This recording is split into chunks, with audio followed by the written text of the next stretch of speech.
Bienvenue sur le résumé de notre escapade 2024. Celle-ci nous a amenés dans les régions de Mégantic et de la Gaspésie. Je vous souhaite un bon visionnement. Notre itinéraire nous a emmenés de Laval vers le lac Mégantic, puis direction Rimouski en suivant la route des navigateurs.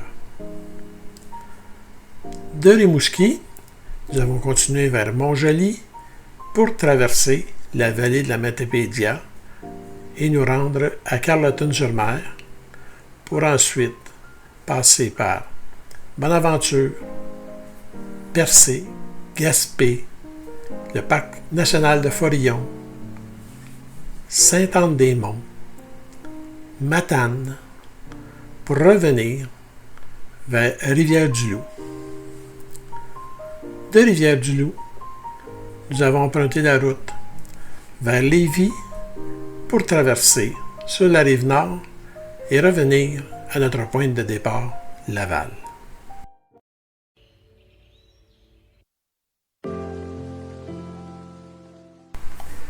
Nous nous sommes arrêtés au mont Saint-Joseph, situé dans le parc national du mont Mégantic. C'est une destination incontournable pour les amateurs de nature et d'aventure. Le mont Saint-Joseph offre plusieurs sentiers de randonnée qui varient en difficulté, permettant aux visiteurs de choisir une expérience adaptée à leur niveau. Les sentiers traversent des forêts denses, des caps rocheux et offrent des vues imprenables sur les montagnes environnantes. En chemin, vous pourrez découvrir une flore et une faune diversifiées, typiques de la région des Appalaches. Prendre note que vous pouvez vous rendre au sommet du mont Saint-Joseph en voiture si votre condition physique ne vous permet pas de faire les sentiers. Au sommet du mont, vous trouverez la chapelle du mont Saint-Joseph. Construite en 1935, cette chapelle est non seulement un lieu de recueillement et de pèlerinage, mais elle offre également une vue panoramique exceptionnelle sur la région. C'est un endroit paisible où les visiteurs peuvent se reposer et profiter de la beauté naturelle environnante.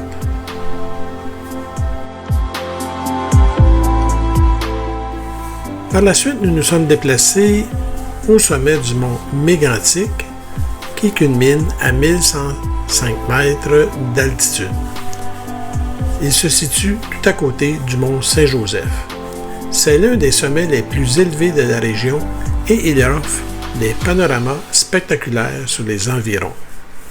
Le mont Mégantic est également connu pour son ciel nocturne exceptionnellement clair, ce qui en fait un lieu idéal pour l'observation des étoiles. La montagne abrite l'observatoire du mont Mégantic, qui est un centre de recherche en astronomie de renommée internationale. À la fin de cette première journée, nous nous sommes dirigés vers notre hôtel à Lac-Mégantic. Nous avions choisi le micro-hôtel Windham, Lac-Mégantic, un hôtel tout neuf construit sur la rue Frontenac, qui était la rue principale de l'ancien centre-ville de Mégantic. C'est sur cette rue qu'eut lieu la catastrophe ferroviaire au mois de juillet 2013, que personne ne peut oublier. Aujourd'hui, cette rue est devenue un lieu très spécial. Peu d'édifices y ont été construits. Notre hôtel était situé tout à côté de l'espace Mémoire, emplacement où était le resto-bar Musique-Café, qui est maintenant une place pour s'y arrêter et s'y recueillir. Pensez aux nombreuses personnes qui ont perdu la vie ce 6 juillet 2013 et dont les noms ont été gravés sur une grande pierre. Tout à côté, la ligne de chemin de fer y passe toujours et de l'autre côté de celle-ci, il y a l'église qui fut témoin de cette catastrophe. La majorité des espaces où étaient les commerces, résidences et autres bâtiments sont maintenant des espaces verts, en guise de rappel que la vie a repris à Lac-Mégantic et que personne n'oubliera les victimes. Le nouveau centre-ville se situe maintenant plus à l'ouest, à quelques centaines de mètres seulement, et c'est à cet endroit que le resto-bar Musicafé a été reconstruit.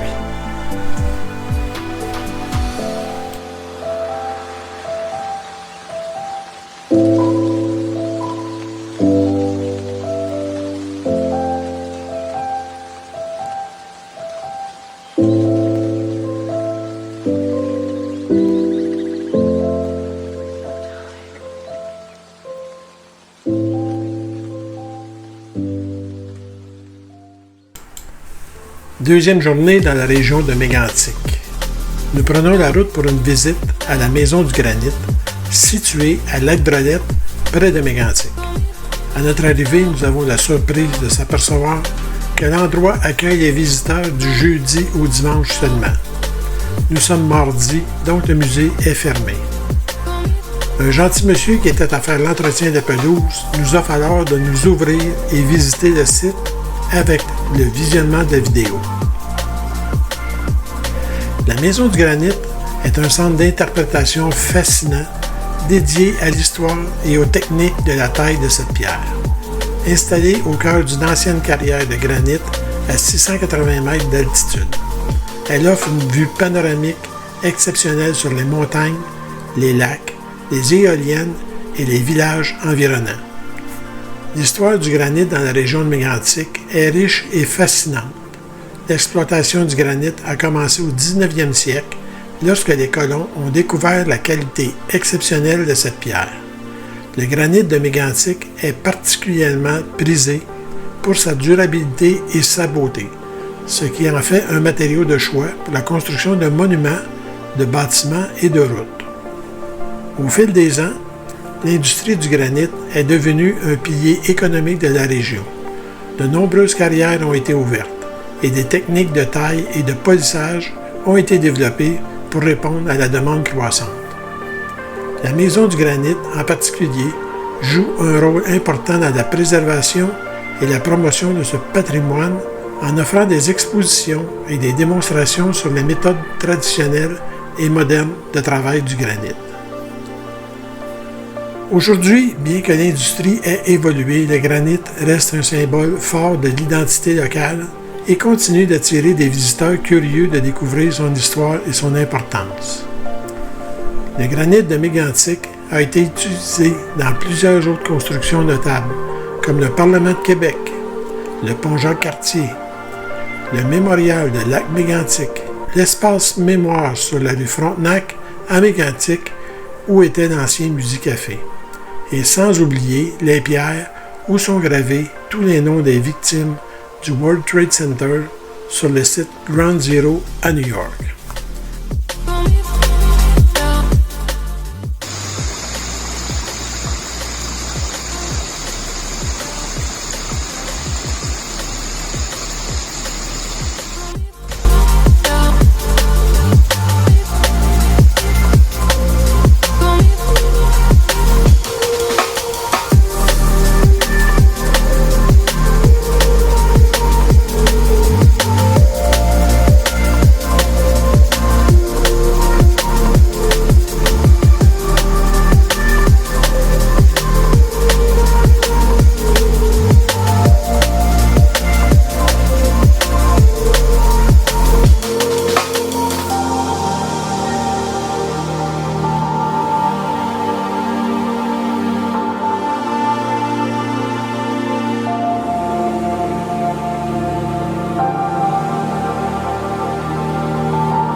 Mercredi, comme planifié, c'était une journée de déplacement. Aucune visite, rien, juste de la route pour se rendre jusqu'à Rimouski. Donc, nous avons quitté la belle région de Mégantic.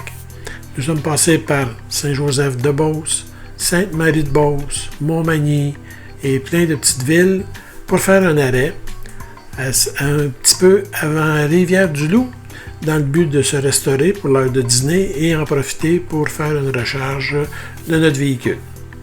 Par la suite, nous avons repris l'autoroute vers Rimouski, ce qui donne environ une distance de 480 km dans cette journée. À Rimouski, nous avions un hôtel de réservé pour une nuitée pour pouvoir repartir le lendemain.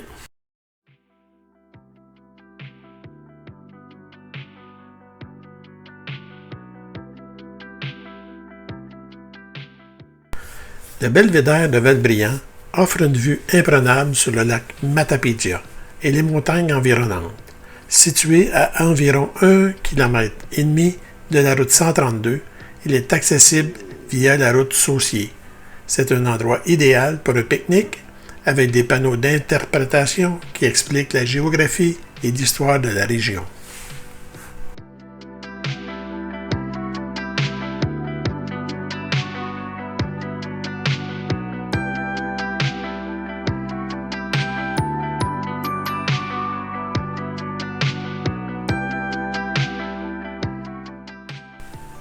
Le pont couvert de Routierville est un magnifique exemple de l'architecture traditionnelle québécoise. Construit en 1931, ce pont en bois traverse la rivière Matapédia dans la région du Bas-Saint-Laurent. Avec ses 78 mètres de long, il est le plus long pont couvert de cette région. Classé monument historique en 2009, il a été restauré en 2010 pour retrouver sa couleur rouge sang de bœuf d'origine. Le pont est un lieu emblématique et une belle halte pour les amateurs de patrimoine et de paysages pittoresques. Le parc de la Grande Envolée est situé à Carleton-sur-Mer, au Québec. Ce parc est adjacent au Barachois de Saint-Omer, un refuge d'oiseaux migrateurs désigné protégé par Environnement Canada.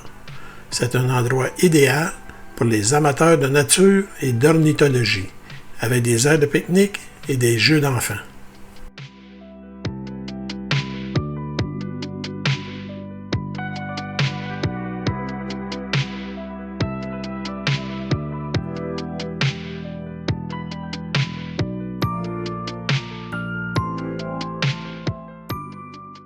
Pour notre hébergement, nous avons choisi le manoir Belle-Plage à Carleton-sur-Mer, qui est un hôtel charmant, niché entre la mer et les montagnes.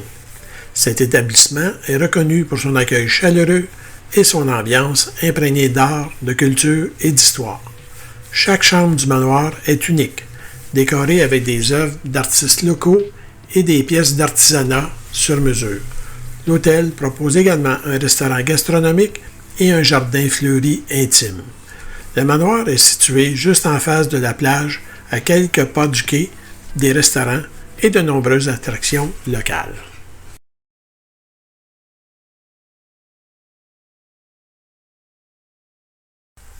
Premier arrêt sur notre chemin vers Gaspé, le Musée acadien du Québec.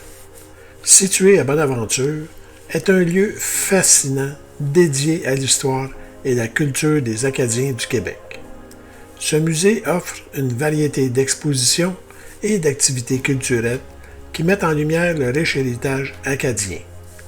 Parmi les expositions, vous trouverez des récits immersifs sur le Grand Dérangement et des installations numériques comme portraits vivants qui animent des personnages historiques. L'exposition Tout feu, tout phare explore l'histoire des phares qui ont guidé les marins sur le fleuve Saint-Laurent et dans le golfe du Saint-Laurent pendant près de 2 siècles. On y voit des maquettes de la riche collection de la Corporation des gestionnaires de phares de l'estuaire et du golfe Saint-Laurent. La collection de maisons miniatures du musée est une partie fascinante de l'exposition, qui met en valeur le patrimoine bâti acadien. Ces maquettes réalisées avec une grande précision représentent des bâtiments historiques de la région, notamment ceux de la rue Grand-Pré.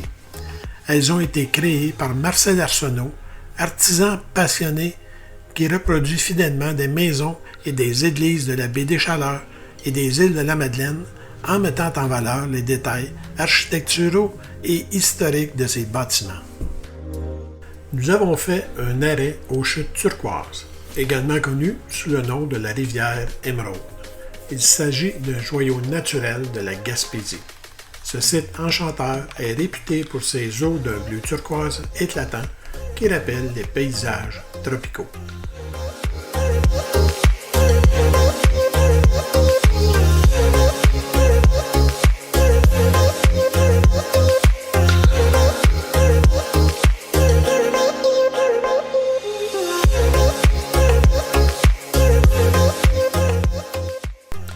Arrivé à Gaspé, nous avions choisi le motel Adams Roadway Inn, un motel construit en 1967 et rénové en 2019 et 2020 pour répondre aux exigences de la franchise Roadway Inn. Il compte 96 chambres avec un tout nouveau restaurant Saint-Hubert sur son terrain. Cet hébergement nous rappelle vraiment l'époque de Expo 67, mais remis au goût du jour avec de belles chambres de style contemporain.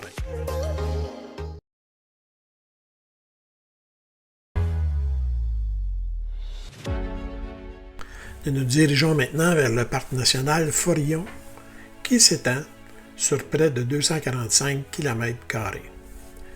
Le parc propose de nombreux sentiers de randonnée, dont le célèbre sentier Les Graves. Vous pouvez également faire du kayak, de la plongée sous-marine et même observer des baleines.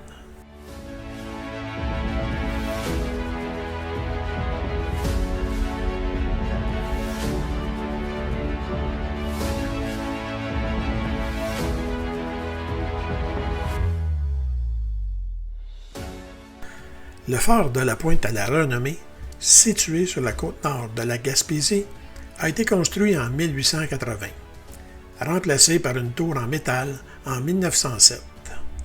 Il a accueilli en 1904 la première station radio maritime Marconi.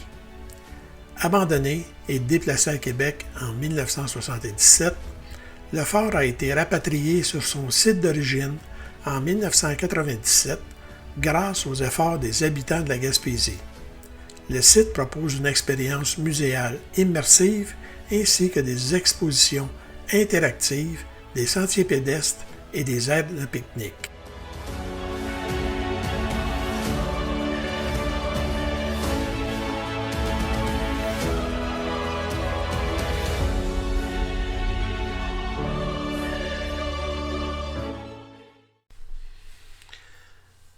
Mademoiselle Blue, notre véhicule, nous a fait laisser savoir qu'elle voulait avoir une nouvelle batterie. Donc, nous avons dû écourter notre séjour en Gaspésie, mais voici en image notre retour vers Rivière-du-Loup, sur la côte nord de la Gaspésie.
Nous avons quand même fait un arrêt à Kamouraska pour visiter le petit village avant de continuer notre route vers notre résidence de Laval.